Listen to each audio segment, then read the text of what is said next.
بہت سے مریض پریشان ہو کے آتے ہیں کہ پانی والی تھیلی یا سسٹ نکلی ہے، ہم کیا کریں؟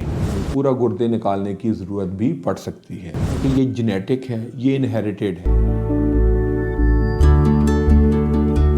السلام علیکم ڈیئر فرینڈز، میں ہوں doctor Mujtaba, consultant nephrologist and hypertension specialist. پچھلی ویڈیو میں ہم نے ڈسکس کیا سسٹ کے بارے میں۔ بڑا کامن ٹاپک ہے، بہت سے مریض پریشان ہو کے آتے ہیں کہ پانی والی تھیلی یا سسٹ نکلی ہے، ہم کیا کریں؟ اس کی دو کامن ٹائپس میں ایک سمپل سسٹ ہے جس میں خطرے کی بات کوئی نہیں ہوتی، اور ایک کمپلیکس سسٹ ہے جس میں تھوڑا سا چانس ہوتا ہے کہ ملیگنینسی نکل سکتی ہے لیٹر آن۔ دونوں ڈائلسس تک نہیں لے کے جاتی، کڈنی کو خراب نہیں کرتی، اور ان کو سیریلی مانیٹر کیا جاتا ہے۔ آج دو اور قسم کی سسٹ جس میں خطرہ تھوڑا سا بڑھ جاتا ہے ان کو ڈسکس کریں گے۔ ان میں ایک ہے سالڈ سسٹ۔ سالڈ سسٹ ہوتی ہے جس میں پانی کی مقدار کم ہو، اس کے اندر کوئی سالڈ چیز ہو، یعنی سالڈ ٹیشو جس کو ٹیومر کہا جاتا ہے۔ اگر یہ پائی جائے تو اس کو سیریس لیں، فوراً نیفرولوجسٹ سے رابطہ کریں۔ وہ کیا کرے گا؟ وہ ایویلویٹ کرے گا کہ اس میں کوئی کینسر کا چانس تو نہیں ہے۔ C T scan with contrast وغیرہ کی ضرورت پڑ سکتی ہے، اور ٹیسٹوں کی بھی ضرورت پڑ سکتی ہے۔ کڈنی فنکشن کو ایویلویٹ کیا جاتا ہے، اور اگر اس میں ملیگننسی نظر آئے تو اس کی ریزیکشن یعنی اس کو نکالا جاتا ہے، جو کہ سسٹ کی حد تک محدود بھی ہو سکتا ہے۔ پارشل نیفریکٹمی یعنی گردوں کو لمیٹڈ کوانٹٹی میں نکالا جائے، یا فل نیفریکٹمی پورا گردے نکالنے کی ضرورت بھی پڑ سکتی ہے۔ So this is something serious۔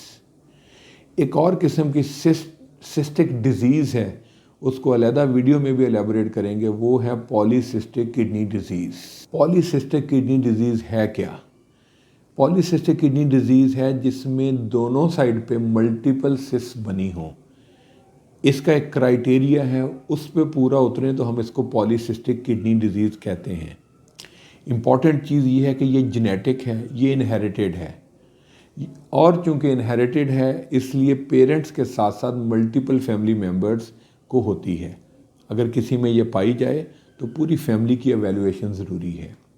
یہ آہستہ آہستہ سائز میں بڑھتی ہیں، شروع میں چھوٹی ہوتی ہیں، اور پھر بڑھ کے پوری کڈنی کو انوالو کر لیتی ہیں، جیسا کہ آپ ڈائیگرام تصویر میں دیکھ سکتے ہیں، اور کڈنی کا نارمل ٹیشو پہ حاوی ہو کے پوری کڈنی سسٹ کی شکل اختیار کر لیتی ہے۔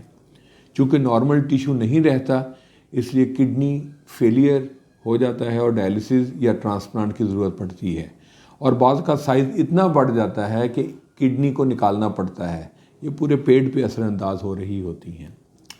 کیونکہ انہیریٹڈ ہیں اس لیے ان کے ٹو ویز آف ٹرانسمیشن ہیں، ایک آٹوسومل ریسیسو اور autosomal dominant.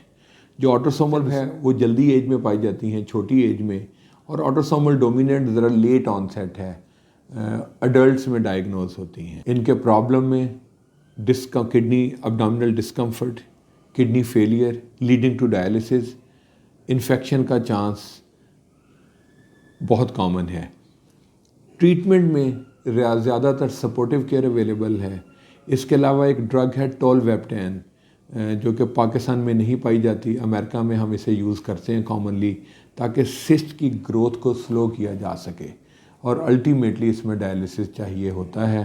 Yes, these people qualify for kidney transplant, لیکن اس سے بھی امپورٹنٹ لمیٹیشن پاکستان میں یہ ہے کہ ٹرانسپلانٹ کے لیے آپ کو فیملی میں ڈونر چاہیے، اور یہ انہیریٹڈ ہیں تو ملٹیپل فیملی ممبرز میں پائی جاتی ہیں، اس لیے ان پیشنٹس کا ٹرانسپلانٹ بھی چیلنج بن جاتا ہے۔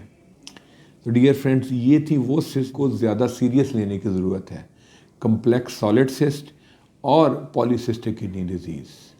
ہم اپنی ڈسکشن کو کنٹینیو رکھیں گے۔ Stay tuned. Thank you very much.